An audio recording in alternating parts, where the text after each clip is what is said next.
ഫോർഡിൻ്റെ free style, EcoSport അതുപോലെയുള്ള Aspire പോലെയുള്ള വണ്ടികൾക്ക് കുറച്ച് ഓയിൽ കൺസംഷൻ കൂടുതലാണ്.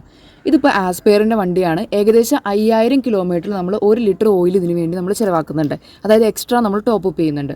അപ്പോൾ നിങ്ങളുടെ വണ്ടിക്ക് ഇതുപോലെ തന്നെ ഓരോ 1000 കിലോമീറ്ററിലും ഓയിൽ കൺസംഷൻ ചെക്ക് ചെയ്യുക.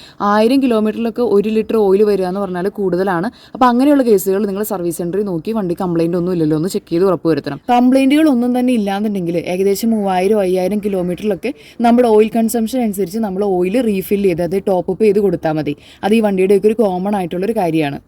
അതുപോലെ തന്നെ ഈ വണ്ടികളിൽ കണ്ടുവരുന്ന മറ്റൊരു കാര്യമാണ് നമ്മുടെ കൂളൻറ്റും ഓയിലും തമ്മിൽ മിക്സ് ആവുക എന്നുള്ളത്.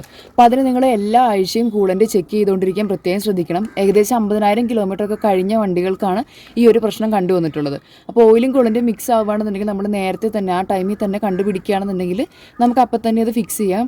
അല്ലാന്നുണ്ടെങ്കിൽ വണ്ടി ഓവർ ഹീറ്റ് ആവാനായിട്ടും കൂടുതൽ എക്സ്പെൻസീവ് ആയിട്ടുള്ള കാര്യങ്ങളിലേക്ക് അത് പോകാനായിട്ടുള്ള ചാൻസ് ഉണ്ട്.